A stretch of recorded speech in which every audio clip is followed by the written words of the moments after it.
Hello' everyone, যোৱা দুদিন মই ছাদত আহিব নোৱাৰিলোঁ। চাওকচোন কিমান ধুনীয়াকৈ তিতা কেৰেলাবোৰ ডাঙৰ হৈ আছে। এই যে কেঁচা জলকীয়াজোপা দেখিছে, ইমান ধুনীয়াকৈ লাগিছে, দেখিলেই খাওঁ খাওঁ লাগি যায়। এইজোপা জলকীয়াৰ পাতো ক'লা আৰু এইজোপা হৈছে সৰু জাতৰ জলকীয়া, ধান জ্বলাৰ দৰে দেখি। ইয়াতো তিতা কেৰেলা লাগিছে আৰু এইবোৰ হৈছে কেপচিকামবোৰ যদিও গৰম পৰিছে, চাওকচোন কিমান ধুনীয়াকৈ কেপচিকামবোৰ লাগি আছে, চায়ে ভাল লাগি যায়। আৰু এই লেচেৰাবোৰ চাওকচোন, দুদিনমান নিছিঙিলেই ডাঙৰ হৈ যায়। আৰু পুৰৈ শাকৰ পাত দেখিছেনে, মোৰ হাতখনতকৈও বহুত বেছি ডাঙৰ। আজি ডাঙৰ হোৱা পাচলিবোৰ এতিয়া ছিঙি লৈ যাম।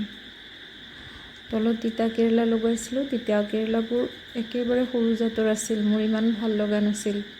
এইবাৰ ছাদত তিতা কেৰেলাখিনি চাওকচোন কিমান ডাঙৰ ডাঙৰ হৈছে। ডাঙৰ জাতৰ তিতা কেৰেলা খায়ো ভাল লাগে আৰু ছিঙিও ভাল লাগে। তিতা কেৰেলাখিনি ছিঙি ল'লোঁ। এতিয়া সদায় ছিঙাৰ দৰে কেঁচা জলকীয়া ছিঙি লৈ যাম। ইয়াত দুডাল জলকীয়া পকিছে, পকা জলকীয়াৰ মই গুটি ৰাখি থৈ দিওঁ আৰু বেছিকৈ নলওঁ, মই মোৰ খোৱাৰ কাৰণে যিখিনি লাগিব সেইখিনিহে লৈ যাম।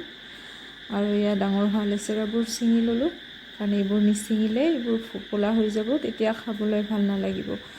তলৰ পৰা মই আকৌ ভোল ছিঙিলোঁ, ভেন্দি ছিঙিলোঁ, চাওকচোন কিমানবোৰ পাচলি ছিঙিলোঁ। আজিলৈ ইমানেই।